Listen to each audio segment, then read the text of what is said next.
Hey guys, BuckskinDave here. So I'm just taking today, and it's getting a little windy, but it's not too bad. I'm taking today. I'm going to shoot some of my duplex loads that I made for this. Is for the Gemmer in 4590. Um, I started doing these duplex loads after I read a little bit about it in Ned Roberts' book, and so anyway, Ned also wrote a book called the Cap Loading Muzzleloader Rifle, cap lock, and he mentions duplex loads in there. So let's go in the shop and let's talk about these duplex loads for just a minute.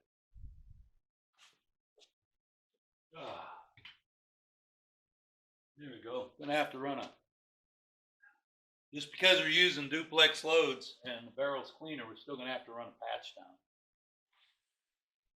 Okay, so I first started doing duplex loads after reading this book by Roberts and Waters. This is the breech loading single shot rifle. In here, he goes into pretty good depth when the target shooter guys started doing duplex loads, and it's really, nobody knows where they came from. Okay, duplex loads. Somebody put a little bit of smokeless in their case before they jammed their black powder down there, and they found out it shot cleaner, and they actually found out that the gun was more accurate than black powder by itself or smokeless by itself. That kind of was the more accurate load, and I'm going by what they say here. I find that it shoots very well out of my Gemmer and even out of my Big 50 with that, and it's very clean. The smokeless powder that they use for the cartridges was DuPont number 1, and that was discontinued in 1926. 1908, the Shoots and Smokeless come out, and it replaced that, I guess. And then I don't know what time, but what year they came out. But some of your smokeless powders of the day were 4227. This is IMR 4227, 4198, 3031, 4759 was a favorite too, and it's still one of my favorites. The problem with it is they have discontinued that. There's still a little bit around, but anyway,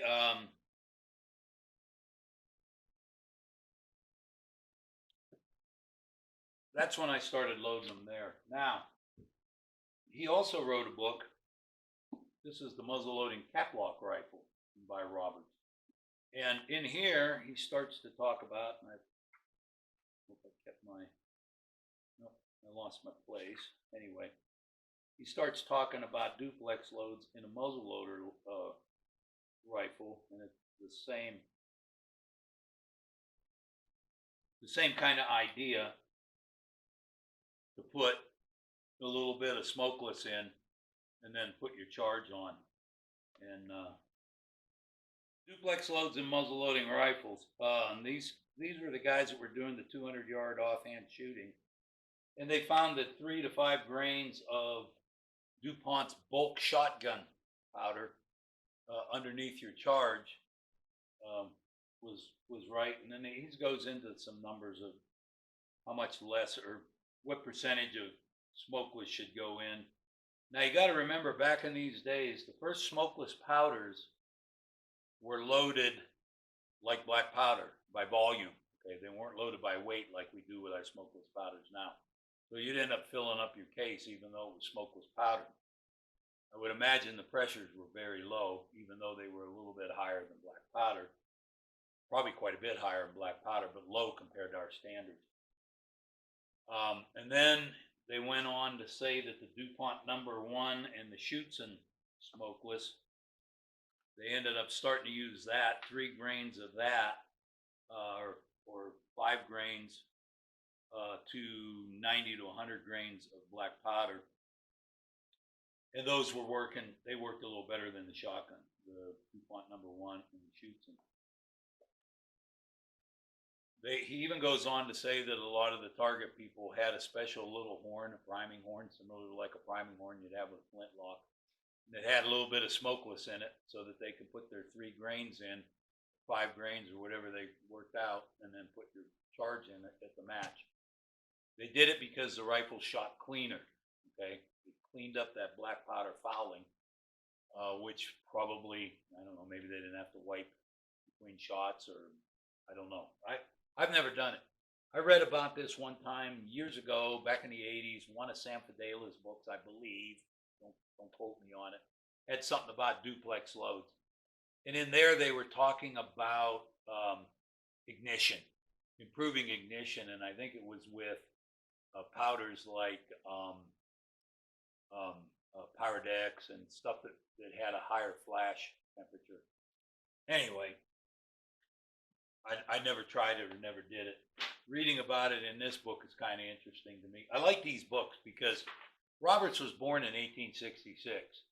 So by the time he was the age that he was doing this kind of stuff, that's when there was all this experimentation with the new smokeless and the all smokeless and black powder smokeless, and all this stuff.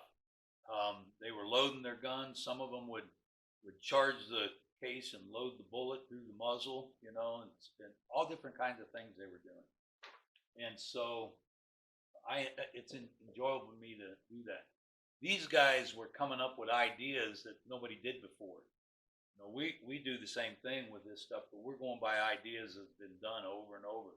Even with the modern guns, you change your powder load, you read something that somebody else did, you try that, and you work up loads and blah, blah, blah.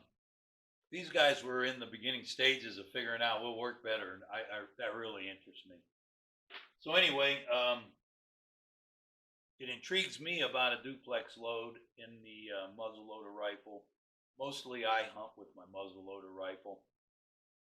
I might throw out a 200-yard target and try some offhand shooting with it. But anyway, what intrigues me about it is one of the things that is a failing or difficulty muzzleloader hunting is the second shot reloading. A lot of times it doesn't go down easy. Sometimes you're really trying to get down. You got a wooden ramrod that's on your gun if you're traditional and you don't have one of them plastic ramrods, and you're trying to get your load down. Your animals run off, or it missed and it's still standing there looking at you, and you're trying to get loaded up again for another shot. If this causes it to be cleaner shooting and that becomes easier for hunting, it might be a good idea.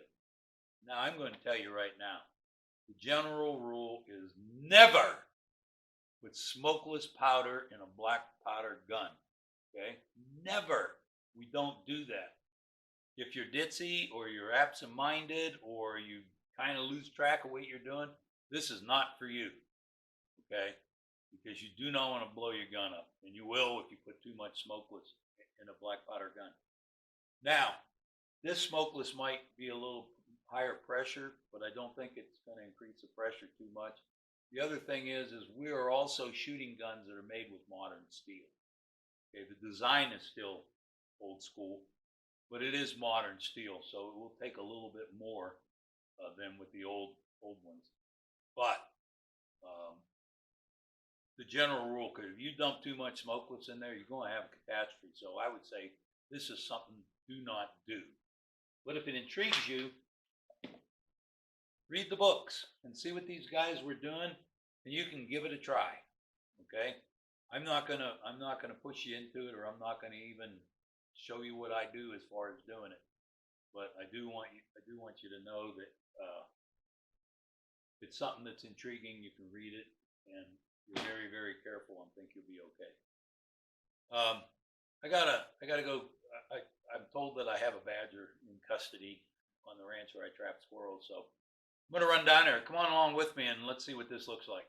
So these badgers come down here. This used to be a horrible place for badgers because there were so many squirrels. This guy, he started out by putting a hole right there, road.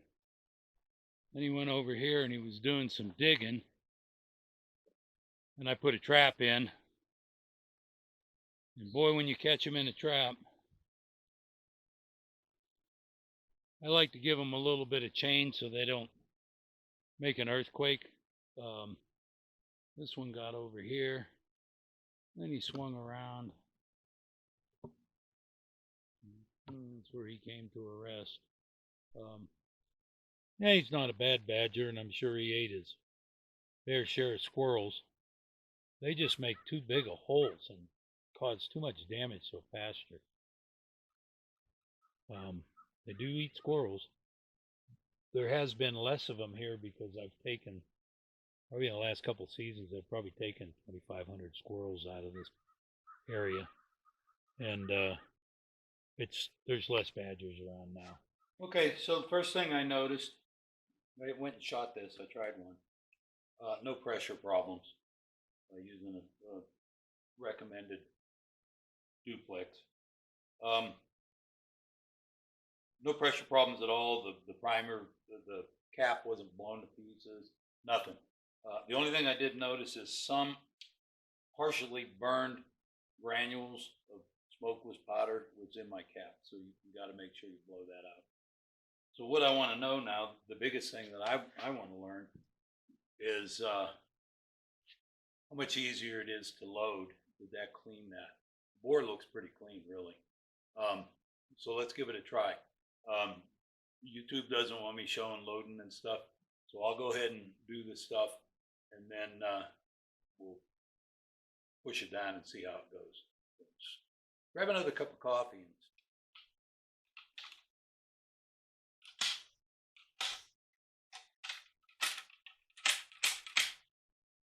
Okay, so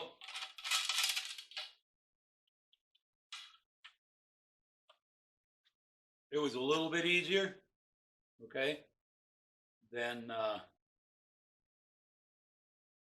not using a duplex load. Do I think it's worth the trouble of farting around with a duplex load? No, it's not. It was a little bit easier, but not a lot. I think giving a good grease and maybe running a patch beforehand would be a better deal. So, not worth it to me, but it does shoot okay. Let's go outside and we'll pop this off and go from there. Like I said, these are not worth the time as far as doing what I wanted it to do, but they do shoot.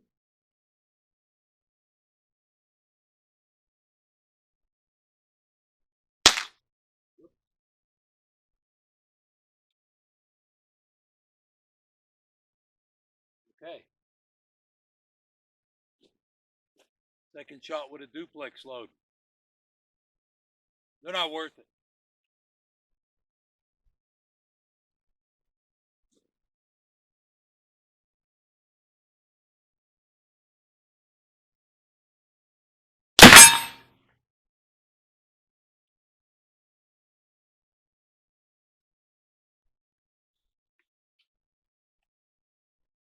Okay, that time they fired good, no pressure problems. Went right where I had the right where I had the sights on. The ball went through. It's pretty clean, but it's still just as hard to load. So I don't think it's worth the trouble of having the extra thing to put your duplex together. I don't know. Maybe the target shooter guys did it. They have more time. They're sitting on the bench. They got time to monkey around. The deal with the duplex rifles, my opinion, Black Powder Muzzleloader, not worth the trouble. And I'll get back to the original thing with the Black Powder rifles. Do not put smokeless powder in a Black Powder Muzzleloader rifle. If you do it correctly, like I did, it's not dangerous. If you make a mistake, it's dangerous. It's kind of like eating a mushroom, okay? You can eat mushrooms out in the wild, but the chances of you getting a poison one are greater than the amount of nutrition you're going to get, okay? Kind of the same thing here. I just don't think it's worth monkeying with. Just load it with black powder and call it good. Anyway, that's all I got this time. Talk to you next time. Have a great day. Thanks for stopping in. Bye-bye.